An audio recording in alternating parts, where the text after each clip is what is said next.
A los que están conectados vía YouTube, que nos siguen a través de esta plataforma. Somos la Iglesia Congregación Cristiana Venga Tu Reino Cabimas. Estamos acá en el Casco Central. También tenemos sede en Punta Gorda y la Casa Madre de Ciudad Ojeda. Bueno, vamos a continuar. Vamos compartiendo una serie, amén, que lleva por título Efesios, el corazón del Evangelio. ¿Amén?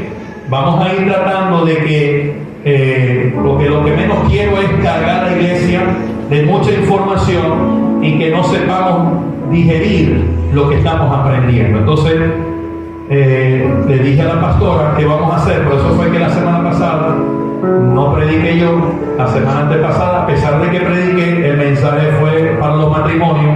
Entonces quiero más o menos llevar unas 3 semanas con la carta y después poner a alguien de la iglesia a que comparta un par de mensajes para que sigamos recibiendo también palabra de parte de Dios. ¿Amén? No es que esto no sea de parte de Dios, esto también es de parte de Dios, pero recuerde que esto es una enseñanza doctrinal. Amén. Pastor, ¿qué es doctrinal? ¿Qué es esa palabra doctrina? Lo vuelvo a recordar. Doctrina es lo que usted defiende, lo que usted ha creído, la fe que usted tiene en su corazón, la posición que usted está creyendo. ¿Por qué? Porque hay muchas líneas doctrinales que hablan diferente o tienen otra creencia diferente a lo que hoy nosotros estamos aprendiendo. Amén. Entonces, dicho esto, la doctrina es lo que defendemos, ¿verdad? Les decía, lo que nosotros, los fundamentos que nosotros estamos creyendo. ¿Por qué es necesario que la iglesia, por lo menos Venga Tu Reino, pueda entender lo que es su posición doctrinal? Porque hay algunos, ¿verdad?, que hablan acerca de otras posiciones y lo que queremos es que usted sepa en qué ha creído, en qué está creyendo. Si verdaderamente, por lo menos, recuerdo la semana antepasada, ya eso me había pasado ya, pero recordando otra vez, Jerry me llegó y me dijo: pastor, hay unos amigos que son cristianos, entonces bueno, me están diciendo que cómo es posible que yo me voy a casar y no me he bautizado, entonces que eso va a cambiar maldición. Entonces ellos, esas personas que le están diciendo a ella eso, ellos tienen una doctrina, una formación en lo que ellos creen que para ellos el bautizo es salvación. Amén. Y yo tengo que respetarlo, porque al pastor, al líder, al que le está enseñando esa doctrina, a ellos le van a pedir cuenta. ¿Cómo me van a pedir cuenta a mí? A lo mejor póngase que yo esté equivocado, que el equivocado soy yo. Y usted llega al Señor, no crea que el Señor le va a decir: ¿y por qué vos te casaste y no te bautizaste? A ella no le van a decir nada de eso, se lo van a pedir a este Señor que está aquí. Amén. Venga acá, pastor, porque usted, si eso llegase a pasar, eso es para mí, porque es lo que yo estoy enseñando. Amén. Pero nosotros doctrinalmente sabemos que lo que es el bautizo, de hecho lo vamos a aprender la semana arriba, si así Dios lo permite, porque el apóstol Pablo en esta carta también lo deja establecido. ¿Por qué el bautizo? ¿Para qué el bautizo? Y sabiendo que es una ordenanza por el Señor, pero el bautizo no lo va a salvar a usted. Totalmente, no lo va a salvar. Usted no se bautiza, el bautizo no lo va a salvar. Pero sí hay unas condiciones favorables para usted que lo vamos a aprender la semana que viene. Amén. Entonces, dicho esto, hacíamos una pequeña síntesis, hablábamos acerca de lo que venimos hablando, acerca de lo que es la posición doctrinal de nosotros cuando Pablo está escribiendo la carta a los de Éfeso, ¿verdad? Se dice que era una carta dirigida para todas las iglesias que estaban en Asia Menor, ¿verdad?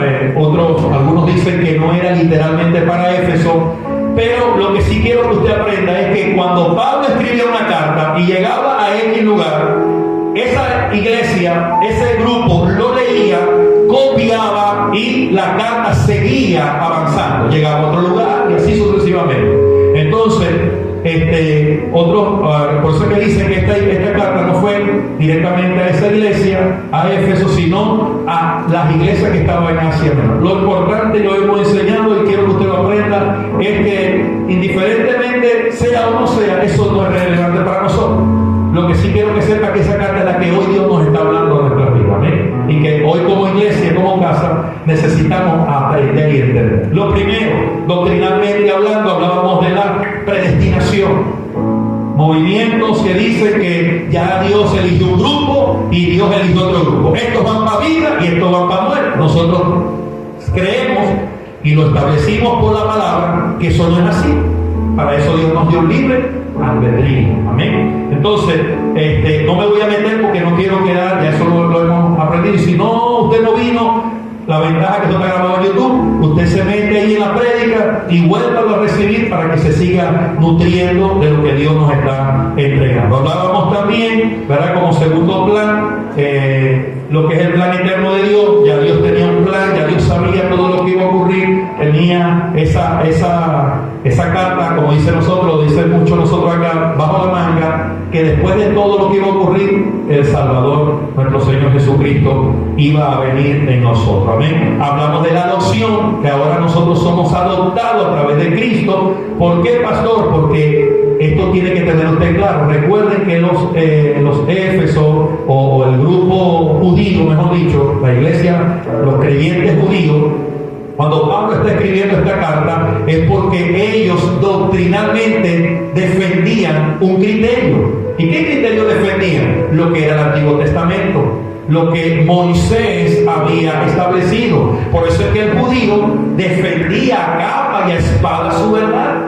Eso es lo que hacía Pablo cuando perseguía a la iglesia. Ellos tenían una verdad, conocían, defendían algo, donde durante mucho tiempo se estuvo enseñando. Entonces imagínense que esta carta fue escrita más o menos 32 años después de la muerte de Cristo. Entonces cuando muere el Señor, que entra ahora el Evangelio, la gracia, que lo aprendíamos también en la serie, cuando llega Jesucristo y ahora nosotros no somos salvos porque nos circuncidamos, porque somos del linaje judío, o sea, ahora somos por la gracia, ahora tenemos entrada a través de Jesucristo.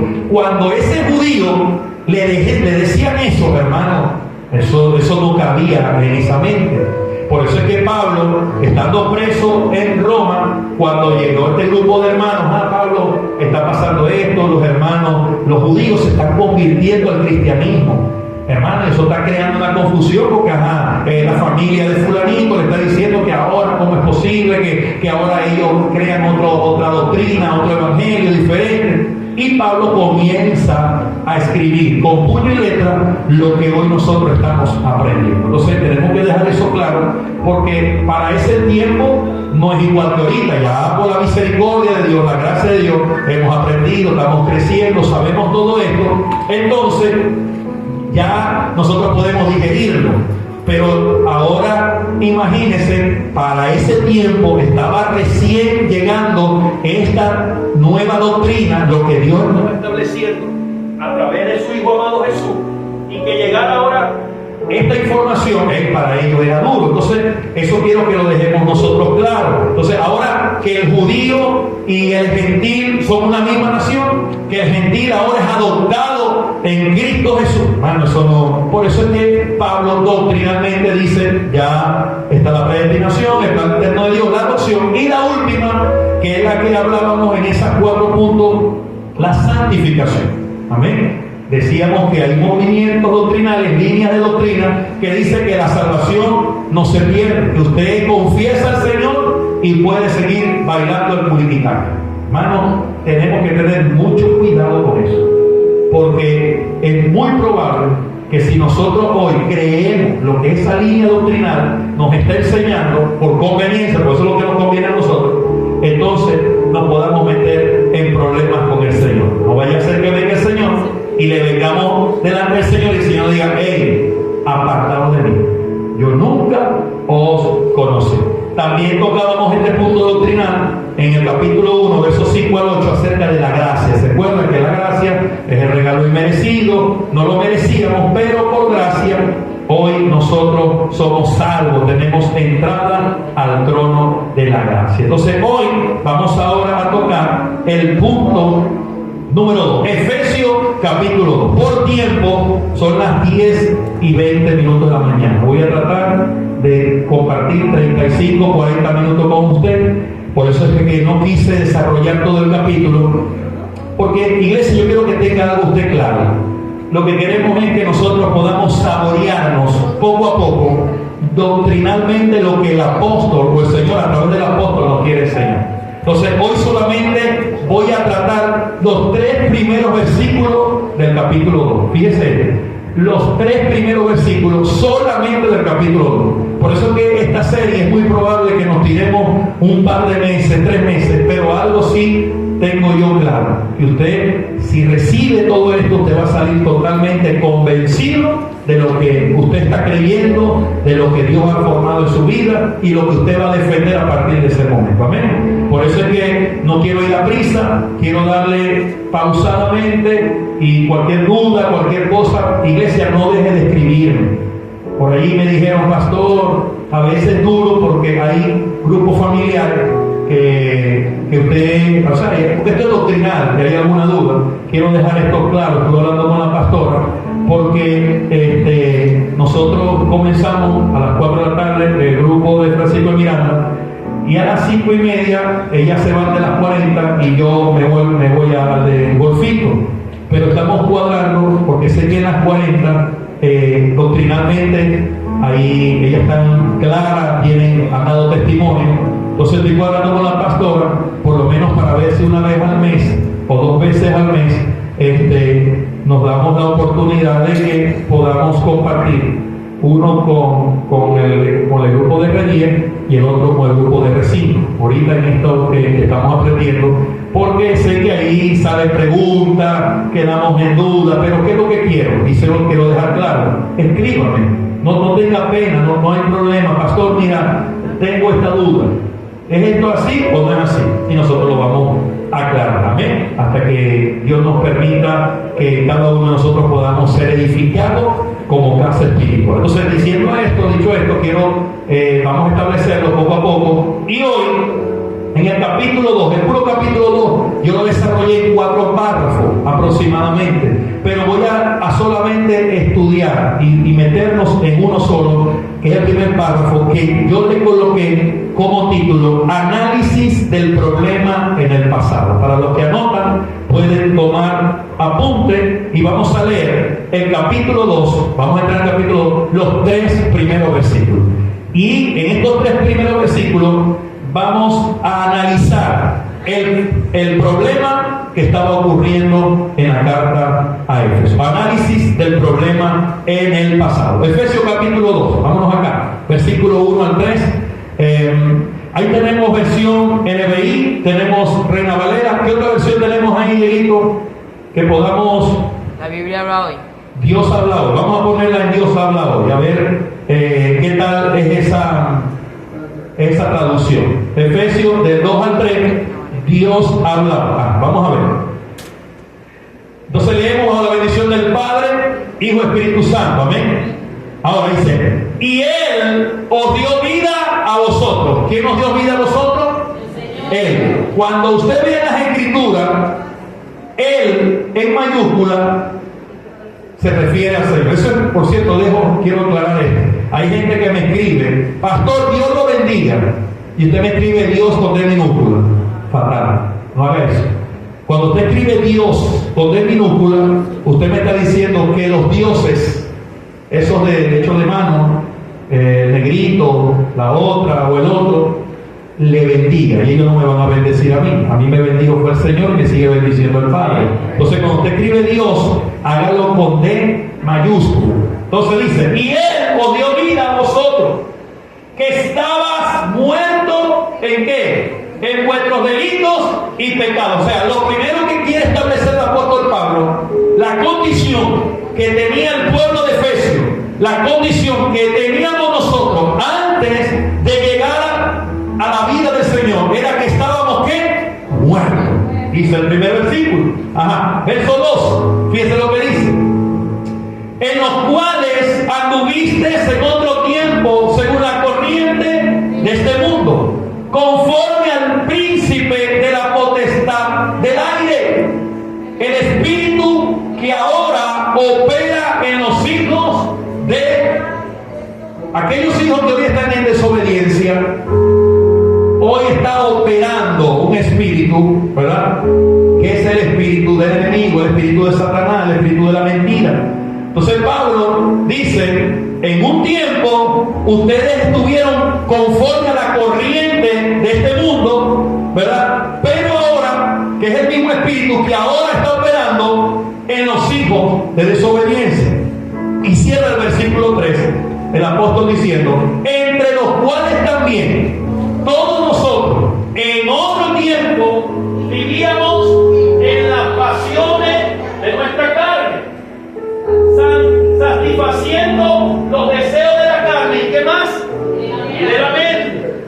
Sigue el texto diciendo, y éramos por naturaleza hijos de qué? Lo mismo. Me gusta porque el apóstol Pablo está diciendo, nosotros también en algún tiempo, en algún momento, vivíamos en las pasiones de nuestra carne, satisfaciendo los deseos de la carne y la mente. Y éramos por naturaleza hijos de ira, lo cual es lo mismo que los demás. Entonces, estos tres versículos, ¿verdad? En estos tres versículos vamos a hacer un análisis del problema del pasado. ¿Qué es lo que estaba pasando en ese momento? ¿Qué es lo que Pablo empieza a enseñar a la iglesia en este tiempo y nos enseña a nosotros? ¿Qué es lo que en nosotros estaba ocurriendo? Ahora, este título vamos a hacerlo ahora subtítulos, bien sea A, B y C.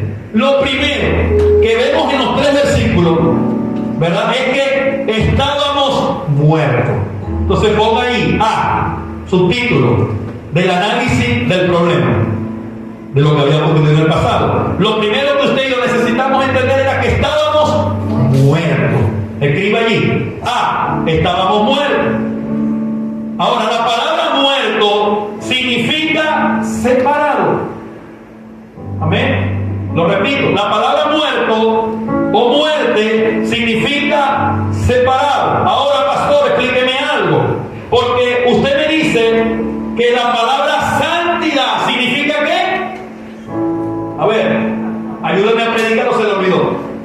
La palabra santidad, ¿qué significa? Apartado. Significa separado.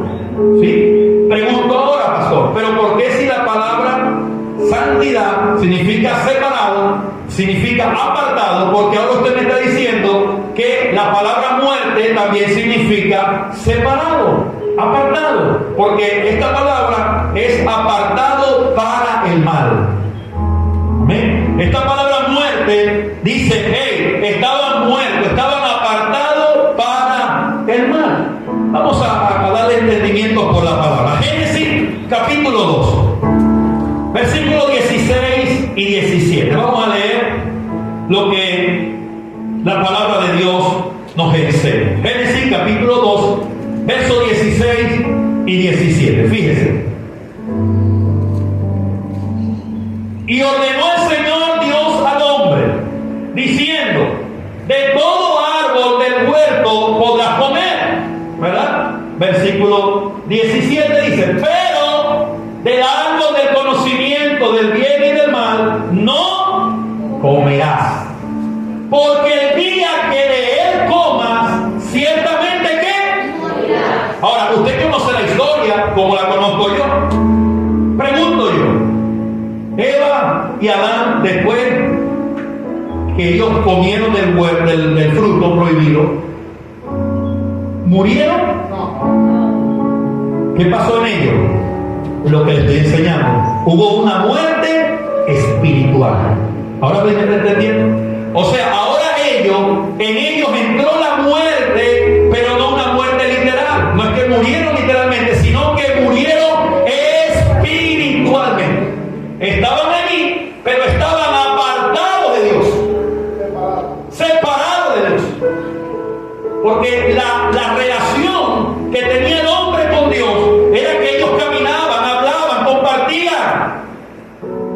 bendición. Pero esto que ellos hicieron llevó en el hombre separarlo, que se separaran del Señor. Por eso es que Pablo presenta en sus cartas el concepto de muerte o de muerte espiritual como separado de Dios. Cuando usted lea la palabra muerte en las cartas, porque hay muchas cartas de Pablo donde establece esto, usted de una vez dice, no estaba muerto literal, sino que estaba separado de Dios. En Eva y Adán, ¿verdad? No murieron literalmente, pero sí murieron espiritualmente. Ahora, el mismo Jesús dijo, ¡hey! Separado de mí. ¿Qué dice? Nada.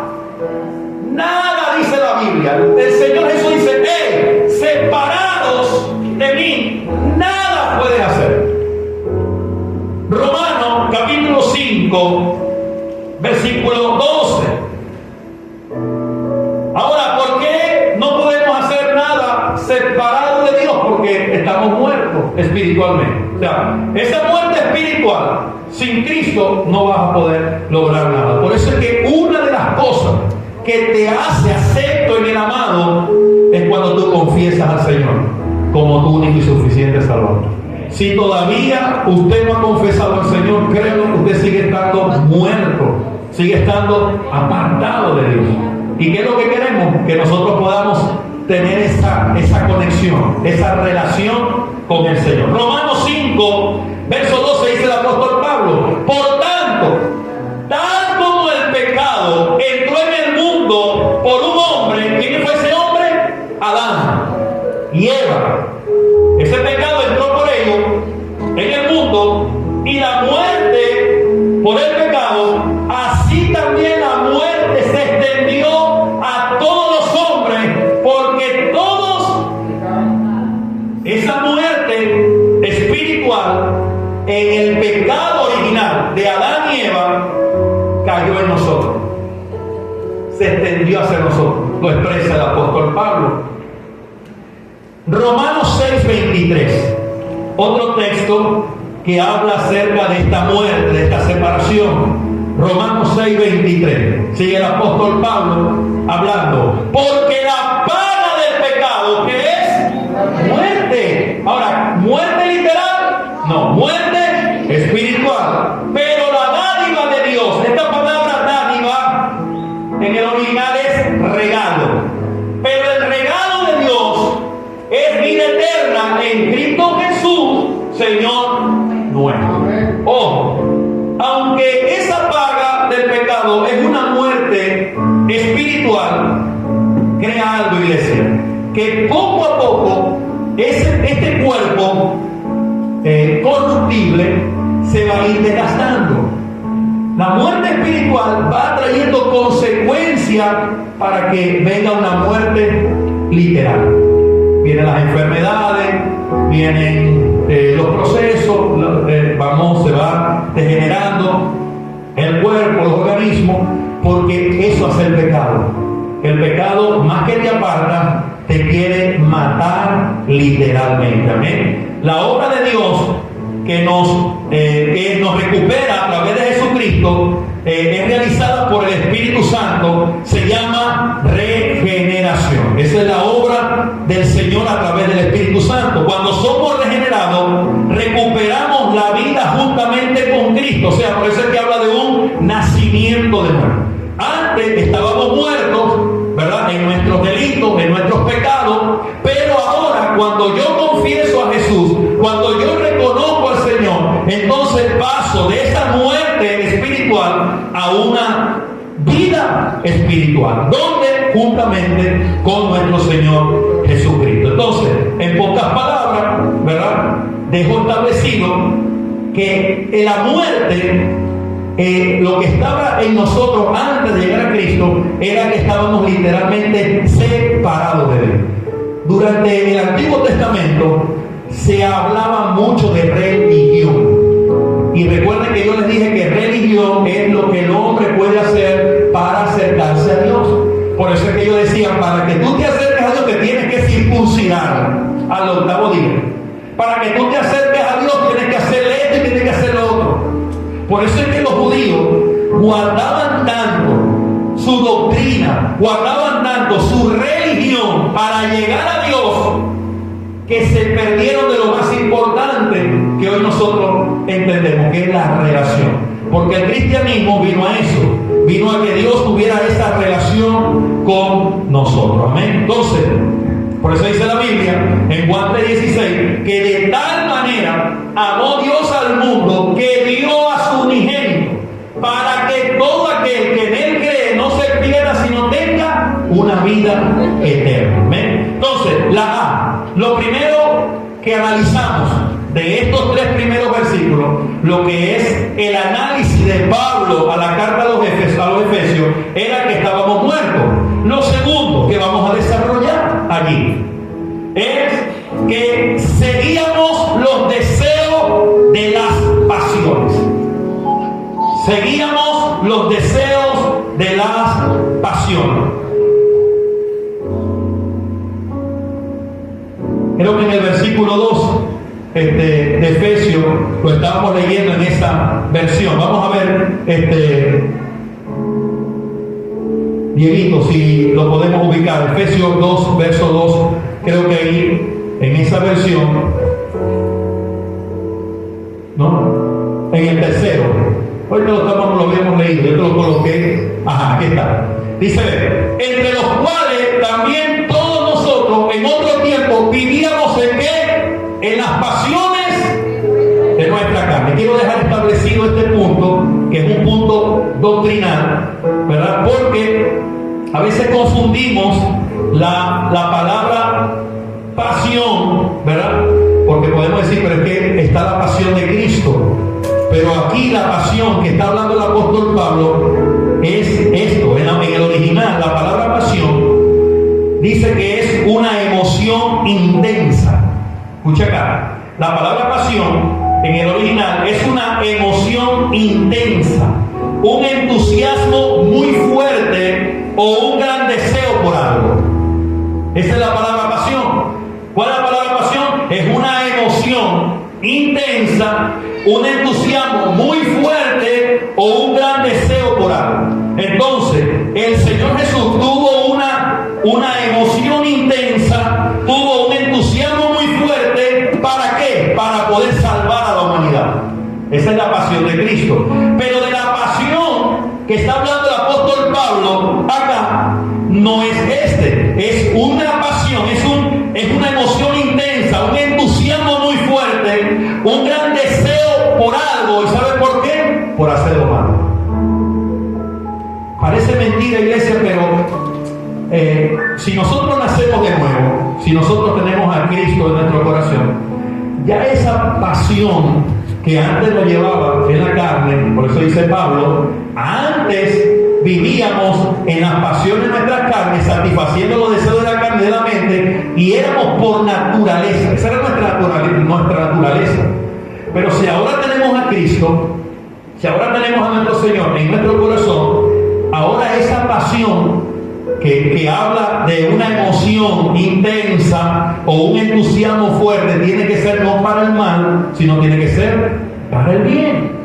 Y es lamentable ver personas que confiesan al Señor, que creen en el Señor, todavía es una pasión, iglesia. O sea, como que ¿cómo explico esto? Se gozan, se sienten. Ojo, y no estoy hablando del mundo. El mundo está así porque no conoce de Cristo. Estoy hablando de la gente cristiana, de aquellos que un día confesaron al Señor, lo tienen en su corazón, lo profesan, caminan, pero uno ve en ellos esto que dice el apóstol, esta emoción o este entusiasmo o este deseo en poder hacer algo. Una cosa extraordinaria. Uno dice, Dios mío, ¿cómo es posible? Si supuestamente es hijo o es hija del Señor. Entonces, es lamentable, pero esto ocurre. Posición es un sentimiento fuerte, ¿verdad? Y enérgico que domina la voluntad y puede perturbar la razón, tales como el amor, el odio, el celo o la ira. Hay gente que le apasiona, hay gente que se deleita cuando está haciendo el mal a otro. El apóstol Pablo en la iglesia a los Gálatas capítulo 5, verso 24, fíjese cómo lo establece Pablo. Gálatas, capítulo 5, verso 24, para que podamos entender lo que el apóstol nos está enseñando. Dice, pues los que son de Cristo Jesús han crucificado la carne con sus... ¿Vio? O sea, ese deseo hacia el mal, ese deseo de querer hacer algo con toda la fuerza, pero hacia el mal, dice el apóstol Pablo, que eso lo crucificamos en la carne por nuestro Señor Jesucristo. Lo dice el apóstol Pablo, pues los que son de Cristo han crucificado la carne con sus pasiones y sus deseos. Y Tito, capítulo 3, verso 3, también lo establece. Tito fue uno de los discípulos también, así como Timoteo, del apóstol Pablo. También tiene una carta a él, capítulo 3, verso 3. Vamos a ver lo que dice Tito allí. Dice así, porque nosotros también en otro tiempo éramos ¿qué? Soy necio, muchacho. Siempre, ¿viste? De ahí viene esa palabra. Desobedientes, extraviados, esclavos de deleites y placeres diversos, viviendo en malicias e envidia, aborrecibles y odiándonos unos a otros. Eso tiene que haber ocurrido, era antes de conocer a Cristo. Pero si hoy nosotros conocemos al Señor, si hoy nosotros somos de Cristo, eso no puede operar en nosotros. Amén. Éramos en otro tiempo porque no teníamos esa gracia, ese favor en nuestra vida. Y lo tercero que vamos a desarrollar, o la C, ¿verdad?, de este primer punto que acabamos de compartir, es la naturaleza pecaminosa. Ponga allí, C, naturaleza pecaminosa. O sea que en pocas palabras, si usted le complementa esos tres subtítulos, podemos decir que estábamos muertos siguiendo los deseos de las pasiones, porque en nosotros había una naturaleza pecaminosa. Entonces, vamos a desarrollar esa naturaleza pecaminosa. Salmo, el salmista 51, verso 5. Fíjese lo que dice David. Salmo 51, verso 5. Vamos a ver lo que desarrolla el salmista David. Dice, he aquí, yo nací en iniquidad y en pecado me concibió mi madre. Dame NBI, a ver cómo lo expresa NBI. Yo sé que soy malo, pecador, me concibió mi madre. O sea, David estaba expresando que había una naturaleza pecaminosa. Por naturalidad, cuando nosotros nacemos, venimos con esa naturaleza pecaminosa. El pecado original allí. Y el apóstol Pablo, en Romanos, a la carta a los Romanos, capítulo 7, verso 18, también lo establece. Vamos a darle lectura allí, para que le demos piso doctrinal a lo que estamos enseñando en esta mañana. Romanos 7, verso 18, dice el apóstol Pablo de la siguiente manera: yo sé que en mí, es decir, en mi naturaleza pecaminosa, nada bueno habita. Aunque deseo hacer lo bueno, no soy capaz.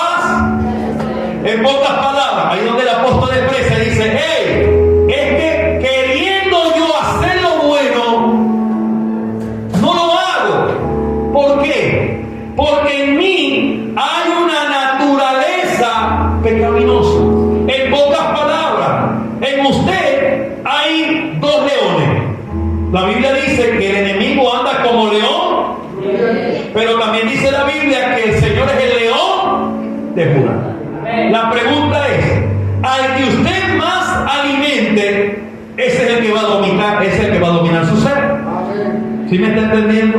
Porque Pablo, aunque luchaba, él decía, dame la otra versión, hijo, la que estamos leyendo ahorita.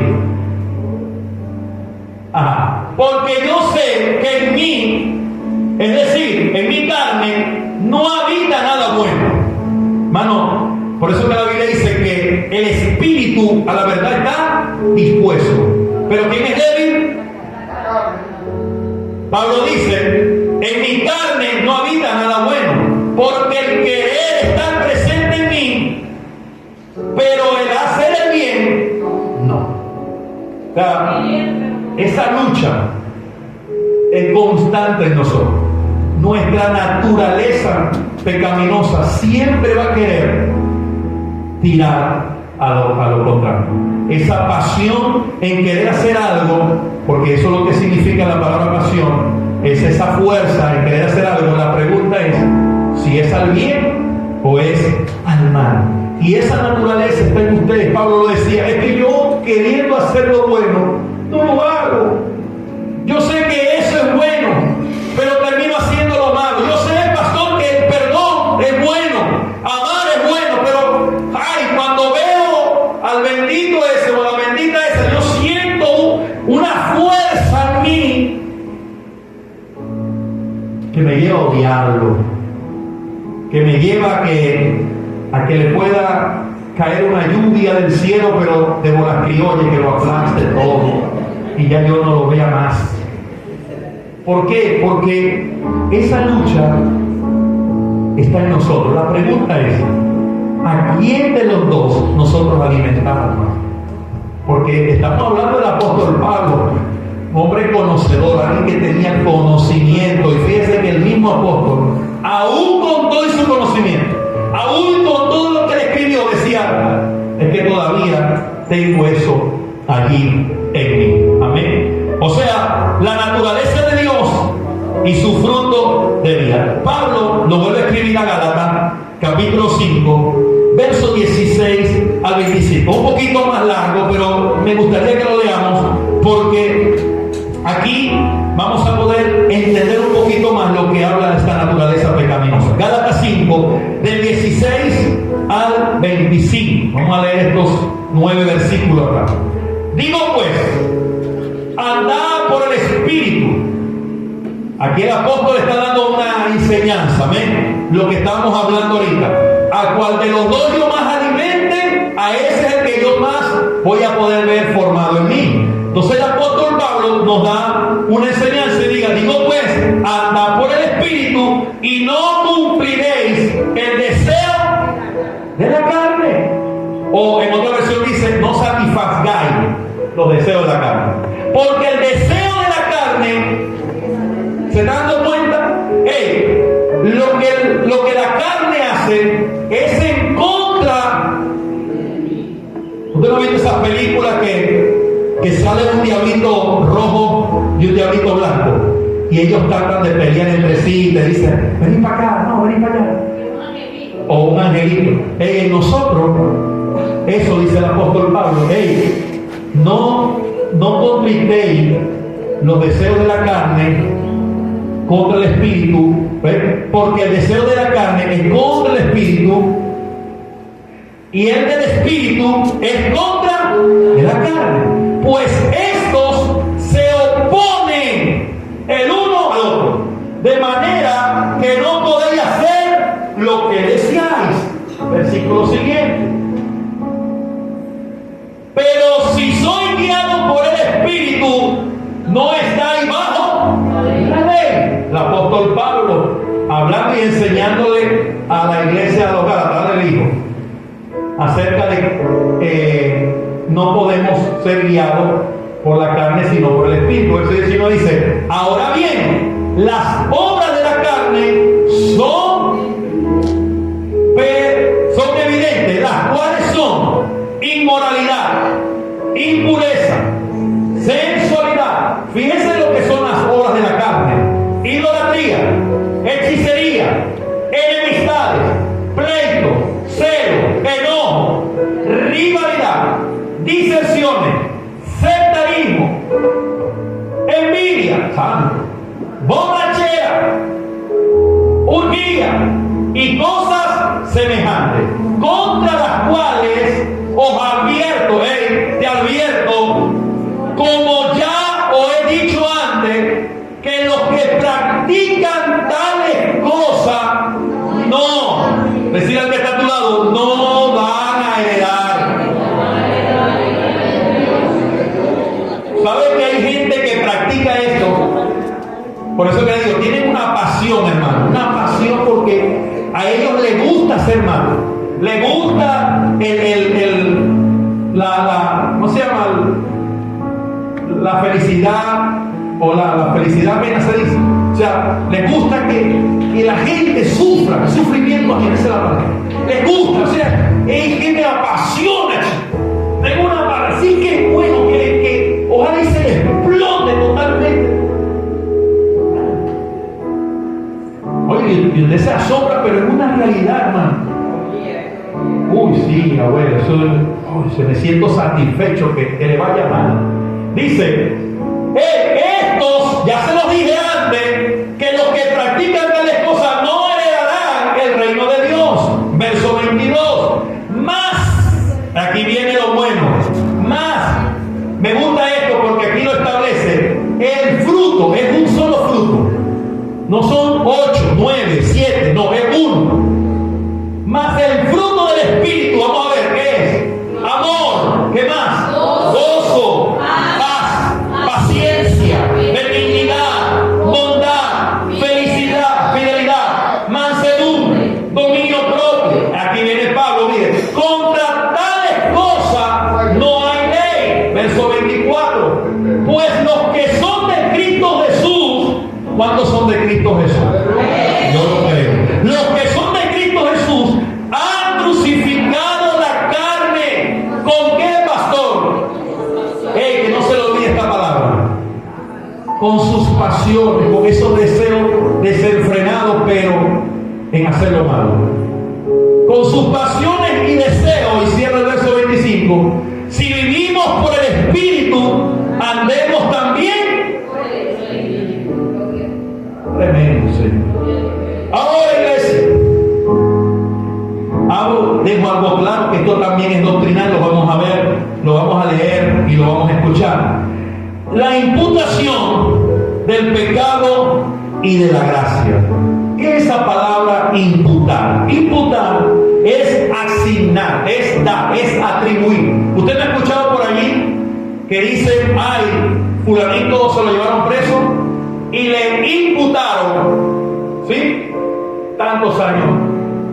O sea, la palabra imputar es asignar, es dar, es atribuir. O sea, a fulanito le imputaron, le dieron, le asignaron tal o tal cosa. Entonces, nosotros hoy, ¿verdad?, en el Señor tenemos lo que llama el apóstol Pablo una doble imputación. ¿Cómo es esto, pastor? El término imputar, que significa atribuir algo a otra persona o acreditar algo a la cuenta de otro, cargar sobre una persona la responsabilidad de un hecho, lo habla Pablo en Romanos capítulo 5, versos 15 a 19, y con esto voy a cerrar. Romanos 5, 19, de 15 al 19, para que veamos lo que hoy el Padre nos ha imputado a nosotros. Hay una doble imputación. Vamos a leerlo para explicarlo. Romanos capítulo 5, versos 15 al 19. Fíjense. Pero no sucede con la dádiva como con la transgresión. Porque si por la transgresión, dame NBI, a ver cómo lo da NBI. A ver si se lo damos un poco. Dice, bueno, sigue hablando de la transgresión. Okay. Pero la transgresión de Adán, o sea, el pecado de Adán, no puede compararse con la gracia de Dios. Pues si por la transgresión, o sea, en pocas palabras, si por el pecado de un solo hombre murieron todos, la Biblia dice que por cuanto todos pecaron, fueron destituidos Y yo he escuchado a muchos decir, ¿qué culpa tengo yo que la bendita esa se haya comido la manzana? Que por cierto no es manzana, Hollywood nos pintó esa manzana, eso no es una manzana. Pero, ¿qué culpa tengo yo de que Eva se cogió la manzana, se la comió y le dio a Adán? Eso no es culpa mía, pastor. Por eso es que el Señor se crea un plan. Y dice el texto sagrado, pues si por el pecado, por la transgresión de un solo hombre murieron todos, ¿cuánto más el don que vino por la gracia? ¿La gracia de quién? De un solo hombre, Jesucristo, abundó para todos. Verso siguiente. Tampoco se puede comparar la dádiva de Dios, que es el regalo, tampoco se puede comparar la dádiva de Dios con las consecuencias del pecado de Adán. El juicio que lleva a la condenación fue resultado de un solo pecado. Pero la dádiva que lleva a la justificación tiene que ver con una multitud de transgresiones. Verso 17. Pues si por la transgresión de un solo hombre reinó la muerte, con mayor razón los que reciben en abundancia la gracia y el don de la justicia reinarán en vida por medio de un solo hombre, Jesucristo. Verso 18. Vamos hasta el 19. Por tanto, así como una sola transgresión causó la condenación de todos, también un solo acto de justicia produjo la justificación que da vida a todos. Y cierra el apóstol enseñándole a los que están en Roma, porque así como por la desobediencia de un solo muchos fueron constituidos pecadores, también por la obediencia de un solo muchos serán constituidos justos. La palabra justo es que fuimos justificados. Aquí es donde nosotros vemos lo que es la doble imputación. ¿Por qué una doble? La primera es cuando Dios imputó a la cuenta de Jesucristo el pecado del hombre y de la mujer que creyeron o que creen en Jesús como su único y Señor y suficiente Salvador. La primera imputación, cuando yo acepté al Señor, mis pecados, mis transgresiones, se me quitan a mí y se lo imputan. ¿A quién? A Jesús. Ahí viene la primera imputación. Me quitan mi pecado, mis transgresiones y se lo imputan a mi Señor Jesucristo. Y la doble bendición es porque Dios también imputa la justicia de Cristo ganada en la cruz a los que creen en Él. ¿Vio? En nosotros como pecadores nos quitan ese pecado, nos quitan esas transgresiones y se la imputan a nuestro Señor Jesucristo. Por eso que Él se llevó en la cruz todos los pecados. ¿Y qué pasa? Que cuando Él hace ese sacrificio, nos es acepto por la justificación en Cristo Jesús. Ahora, esa justificación es imputada a nosotros, a los que hayamos creído en Él. Amén. Por eso es que si hay algo que usted y yo necesitamos entender, iglesia, es que era antes lo que había en nosotros. Pablo le escribe a la iglesia de Éfeso y le dice: hey, hay un problema, hay un diagnóstico en ustedes, y es que ustedes estaban muertos. Pero ahora, cuando ustedes aceptaron al Señor, ahora ustedes son redimidos, ahora ustedes son salvos por la gracia del Señor. Amén. Quiero que se ponga sobre sus pies. Amén. Entonces, recordemos, iglesia, antes estábamos muertos siguiendo los deseos de la carne, porque en nosotros había una naturaleza pecaminosa. Por eso le digo, había. No debe de haber ahorita. Y si hoy usted me puede decir como el apóstol Pablo: pastor, es que Pablo, imagínese, sabiendo hacer lo bueno no lo hizo, porque aunque quería hacer lo bueno, había algo en él Bueno, imagínese Pablo, que alimentaba su espíritu, que siempre era guiado por el Señor, cuanto más nosotros, si no lo queremos hacer. Por eso es que si hay algo que nosotros como iglesia tiene que haber, tenemos que ser diligentes en ser guiados por el Espíritu, porque cuando nosotros somos guiados por el Espíritu, se va a reflejar el fruto. ¿Y cuál es ese fruto? El amor, la paz, la paciencia, el gozo, la benignidad, amén, la mansedumbre, el dominio propio. Dice, contactales no hay. Eso es establecido por el Señor, amén. Entonces, quiero que ahí donde está, cierre tus ojos.